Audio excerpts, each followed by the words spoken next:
चाहिए क्या? चाइल्ड कौन होता है? बच्चे तो होते हैं। कितनी उम्र होती है? 18 साल। 18 ईयर से नीचे शादी के लिए बच्चे माने जाएंगे। ऐसी परिस्थिति में आप लोग एक दूसरे से बात करते हैं। यदि आपको पता चलता है कि किसी फ्रेंड के साथ ऐसा होने वाला है तो आप लोग भी कोशिश करें काउंसलिंग करने की, पेरेंट्स से बात करने की कि अंकल आंटी रुक जाइए, 2 साल 4 साल जो भी है उसकी बात करिएगा, तब तक ये पढ़ लेगी। और आपको लगे कि है ना कि नहीं स्थिति सुधर रही है तो फ़ोन करें। किसको?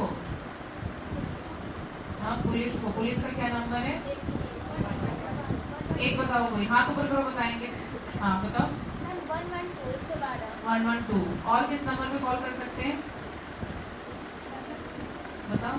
1098। चाइल्ड लाइन पे, चाइल्ड हेल्पलाइन। ठीक है, गुड। और कोई नहीं? अच्छे से कि अंकल आंटी अभी नहीं, जब तक 18 की नहीं तब तक नहीं। ठीक है, बच्चे करेंगे ना, लड़के करेंगे ना इसमें? डॉक्टर। आप क्या चाहती हैं? तो अभी चाह रही है ना, हो सकता है आज 4 साल बाद लगे कि नहीं मुझे डॉक्टर नहीं बनना, ऐसा हो सकता है। तो आप में से कई लोग ऐसे होंगे जो कि अभी क्लियर नहीं होंगे कि हम क्या बनना चाहते हैं, है ना? तो इट्स ओके। अच्छे अखबार को पढ़ना शुरू कीजिए डेली। शुरू में बोर लगेगा, शुरू में सारा नहीं पढ़ पाएंगे, एक आध पन्ना के सभी आर्टिकल पढ़ लें, वही बहुत बड़ी बात होगी। But slowly your stamina will increase. हर चीज़ का स्टैमिना होता है, खेल का भी स्टैमिना होता है, पढ़ने का भी स्टैमिना होता है, लिखने का स्टैमिना होता है ना? तो हर चीज़ ये जब आप अपने अंदर चीज़ें विकसित करेंगे तो किसी भी प्रकार का एग्जाम होगा उसमें आपको कठिनाई नहीं होगी। नमस्कार, संतोष की रिपोर्ट में आप सबों का स्वागत है। और आज हम संतोष की रिपोर्ट में बिहार के एक ऐसे डीएम की चर्चा करने जा रहे हैं जो डीएम अपने काम की वजह से अक्सर सुर्खियां बटोरती रहती है। कभी शिक्षकों के समस्याओं के समाधान के लिए एक जगह पे अधिकारियों को बैठा के निपटाने की प्रक्रिया, कभी ऑन स्पॉट समस्याओं का समाधान ढूंढने पहुंच जाना, महिलाओं को लेकर हो रही हिंसा को लेकर संवेदनशीलता जताना, कई ऐसे मुद्दों पर वो एक अलग डीएम के रूप में दिखाई देती है। हम बात वैशाली डीएम वर्षा सिंह की कर रहे हैं। जी हाँ, वर्षा सिंह अक्सर अपने काम की वजह से सुर्खियों में रही है। इस बार फिर से एक ऐसी पहल उन्होंने शुरू की है जो चर्चा का विषय है। हमारी कलेक्ट्रेट दीदी, एक कार्यक्रम की शुरुआत की है, हमारी कलेक्ट्रेट दीदी। कलेक्टर मतलब समझ ही सकते हैं, दीदी। और ये कार्यक्रम इतनी सफल हुई है कि वैशाली की छात्रा की जुबान पर अब जहां बात करिए हमारी कलेक्टर दीदी बहुत कुछ हम लोगों के लिए कर रही है। मतलब जुबान पर, बच्चियों के जुबान पर अब कलेक्टर दीदी हो गई है। अब वो डीएम वर्षा सिंह नहीं है, अब वो दीदी हो गई है। दीदी के नाम से अब चर्चा होती है। कहाँ जा रहे हैं? तो दीदी के पास जा रहे हैं। मतलब जिससे बात करिए, जो लड़कियां कुछ ऐसी बात हुई तो सीधे कहती है दीदी से कंप्लेन कर देंगे, चाहे पुलिस अधिकारी हो चाहे प्रशासनिक अधिकारी हो। दीदी इन दिनों एक खौफ का कह सकते हैं कि संकेत है कि दीदी तक मामला नहीं पहुंच जाए। तो ये दीदी जो है एक कार्यक्रम की शुरुआत की है। हालांकि इनको स्कूली व्यवस्था पर ज़्यादा ध्यान देने की जरूरत है। जनगणना वगैरह खत्म होता है तो जो स्कूली शिक्षा है ना उस पर थोड़ा ज़्यादा ध्यान दे तो और बेहतर हो सकता है। क्योंकि बच्चों में जो चीज़ें होनी चाहिए और जिस स्तर पर होनी चाहिए वो स्कूली शिक्षा से बेहतर और कुछ हो ही नहीं सकता है। तो कम से कम हम वर्षा दीदी से आग्रह करेंगे कि हाजीपुर में, वैशाली जिला में जितना कोचिंग संस्थान स्कूल के टाइम में चलता है उस पर जरा एक बार रेड कर दीजिए। वहां पढ़ने के लिए पहुंच जा रही है छात्र छात्रा। क्योंकि गार्जियन पर दबाव बनना जरूरी है, तभी स्कूलिंग सिस्टम ठीक होगा। अभी एक कोचिंग विकल्प है, बच्चे बच्चियां सीधे कोचिंग पढ़ने चली जाती हैं। तो हम वर्षा दीदी से मेरा भी गुजारिश है, सबों का दीदी है, मेरी भी दीदी है, एक मेरी भी गुजारिश है कि कोचिंग संस्थान स्कूल आवर में नहीं चले, ये आप सुनिश्चित कर दीजिए।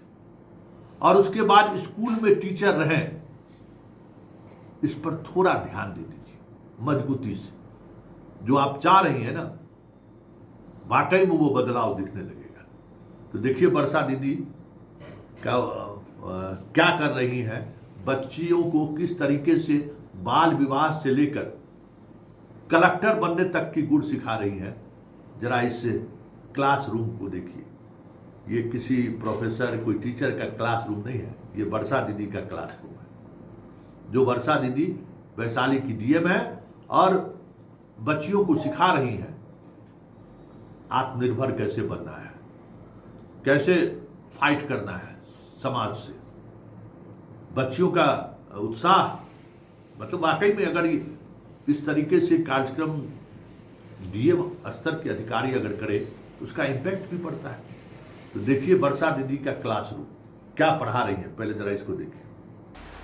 यूपीएससी कई सारे एग्जाम्स कंडक्ट करती है, जिसमें ये सिविल सर्विसेज का जो एग्जाम है, इसके माध्यम से आप कई प्रकार के सर्विसेज को चुन सकते हैं, जिसमें आईएएस है, इंडियन एडमिनिस्ट्रेटिव सर्विस, आईपीएस है, Indian police service, Indian foreign service, IFS, Indian revenue service, जिसमें इनकम टैक्स है, जिसमें कस्टम्स है, और विभिन्न प्रकार के रेलवे की जो विभिन्न सेवाएं हैं।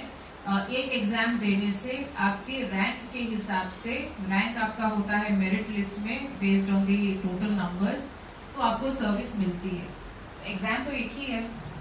अब एग्जाम क्लियर करने के लिए आपको एक विषय चुनना पड़ेगा, जो कि जो सेकंड पार्ट है एग्जाम का, उसमें काम आता है। 3 पार्ट होते हैं एग्जाम के। एक प्रीलिम एग्जाम होता है, प्रारंभिक परीक्षा, जिसमें 2 ऑब्जेक्टिव क्वेश्चन पेपर्स होते हैं, एक जनरल स्टडीज होता है और एक सीसैट होता है। उसको क्लियर आप कीजिएगा तो मेंस एग्जाम होगा, जो रिटन एग्जाम होता है, ये भी बता सकते हैं। उसमें आपको एक सब्जेक्ट लेना है, तो उसमें जनरल स्टडीज के 4 पेपर हैं, एक एसे का पेपर होता है, 2 विषय के पेपर होते हैं, इंग्लिश है, हिंदी है या अन्य कोई विषय आपका, और 2 पेपर होते हैं सब्जेक्ट के, एक ही सब्जेक्ट के 2 पेपर। तो लोगों का कहना होता है कि कौन सा सब्जेक्ट ले लें कि जल्दी से हो जाए, है ना, आसानी से हो जाए। आसानी से नहीं होता है।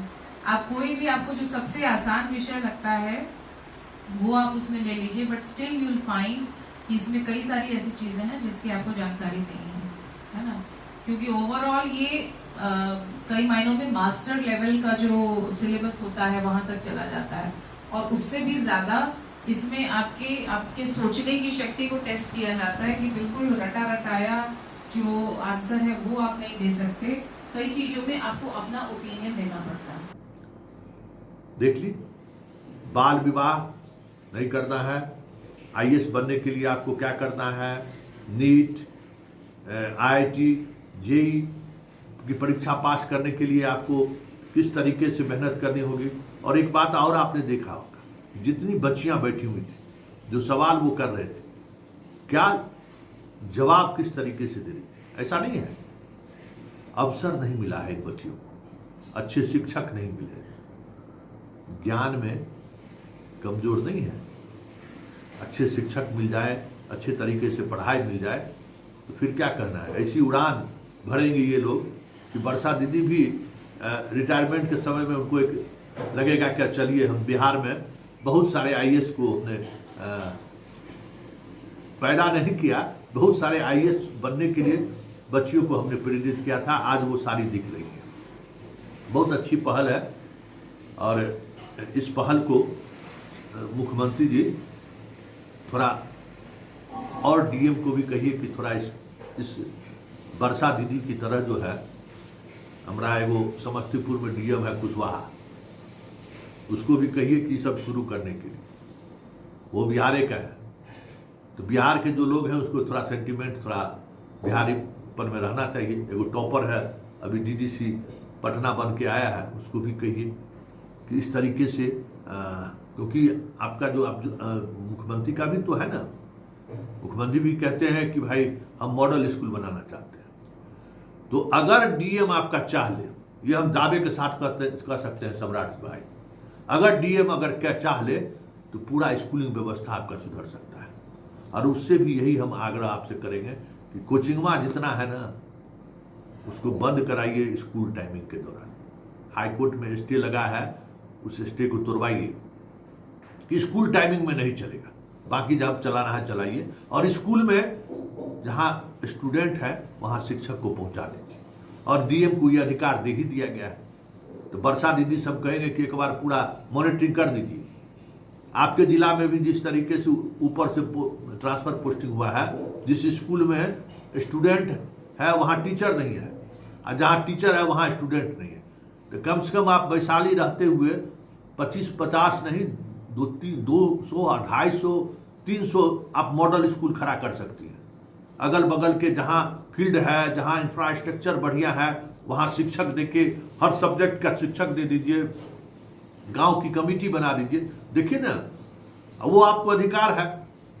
तो ये वर्षा दीदी का पहल, और वर्षा दीदी से मेरा भी एक आग्रह कि आप इसको लागू कर दीजिए, चीजें रातों रात बदल जाएंगी। धन्यवाद।